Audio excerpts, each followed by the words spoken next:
Hey friends, round 4, P2, day 18, I'm down 2 pounds. That's for you, Fluffy. I'm not going to tell you how much I weigh today. I'm just going to tell you that I'm down 2 pounds. Sat on a goose egg for 2 days. The egg cracked and I got a release out of it. So for those of you that are frustrated with the goose, it's just a part of the journey. It's very frustrating. Sometimes it's nerve-wracking when it goes on for days and days. Yes, I was a little frustrated. Your body's obviously doing something. If you are pop or mop and you know you're doing what you're supposed to be doing and you have a goose, your body's working something out.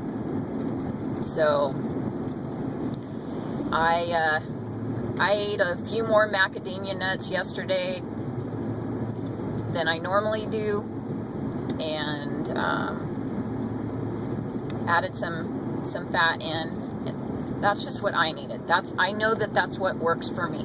It doesn't work for most of you, but after you do a few rounds, if you keep track of what you're doing, you'll be able to see things that work for you in the past. So 2 pound release, happy with that. Still nowhere near LDW. This is re-releasing for me. I have not hit a low point yet. Want to do a quick rant real quick about a coworker that yesterday made a comment to me. She indicated that the reason that I have been sick and got sick, so sick, is because my body is deficient in proper nutrition and vitamins. She actually said that to me out loud. I have 3 kids at home who have been sick since the second week of December. My kids have been sick. It's starting all over again. This morning, now my middle child's at home sick, and she was the one that was sick 6 weeks ago. You can't always avoid getting sick. It's the way it goes. So, couple points. This one, when she said that to me, I looked right at her and I said, you obviously don't have any kids at home. I mean, she's about 10 years younger than me, and I mean, that comment was the first thing that came to my mind. What I wanted to say was, if I was heavier and stuffing my face in the break room with a piece of cake, would you have the nerve to say to me the reason that you're sick is because you're fat and you're stuffing your face? But I didn't say that. People say things, co-workers, friends, spouses. Change is uncomfortable for a lot of people. When you change your appearance, what they see with their eye is not what they're used to seeing, and it makes them uncomfortable. So I just want to put that out there. Don't take it personally.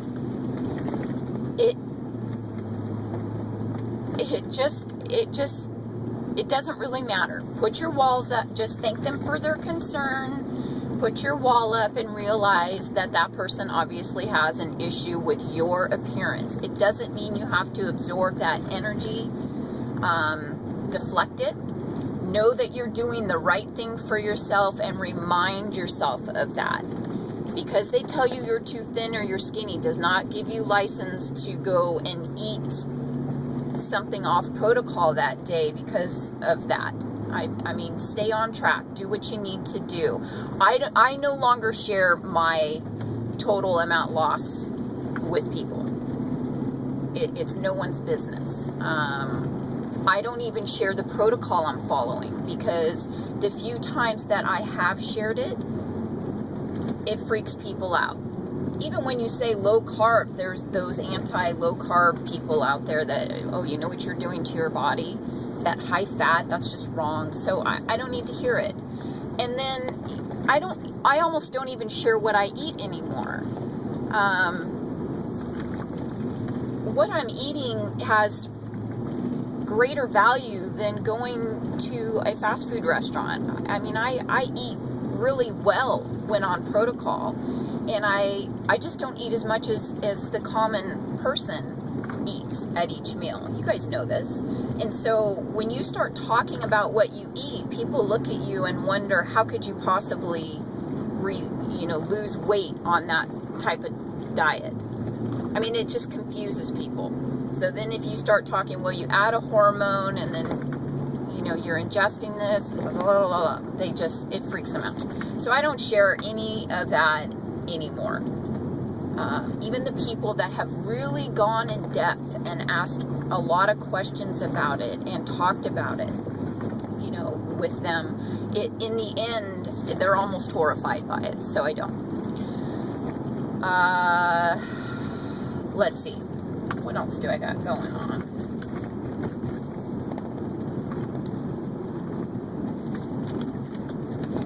My newbie for the day, the last day of January. She has the coolest name. You guys have to go check her out. She is loading right now.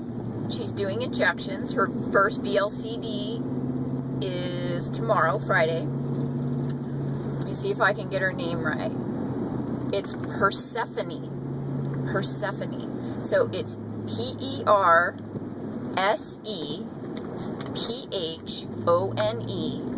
and then there's a space, and then it's Lotus, Lotus. Persephone. Isn't that the coolest name? And then Ronnie's Bliss, she is also totally into the whole Instagram thing. So I thought of you when she talked about documenting her journey on Tumblr and having a website and linking her Instagram. I thought of you because you know, this is a new thing for a lot of people, and if those of you that are into it, you learn from seeing what other people are doing. So you may want to go check her out, Ronnie. What else? I looked at the calendar about doing my long round, and what it looks like is every 3 to 4 weeks in a 3-month period or so, 4-month period. Is it 4 months? No, it's 3 months really. Every 3 to 4 weeks, I will be mini loading.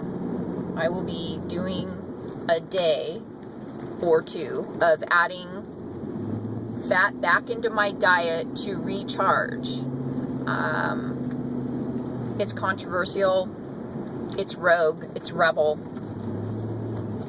totally off protocol, and I'm just going to try it. Sorry about the sun. It'll go away in a minute. I'm going to go ahead and try it, see how it works.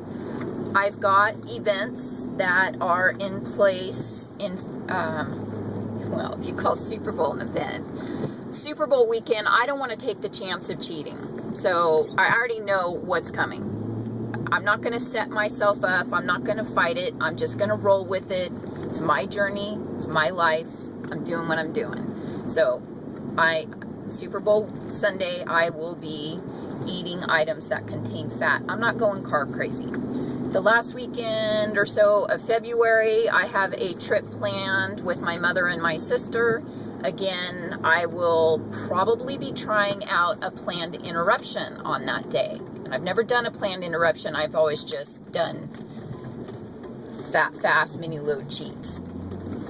So I'm going to try a true planned interruption where I quit taking the HCG, let it exit my body, and then do 2 days of P3 eating, and then start the very next day going back on the HCG.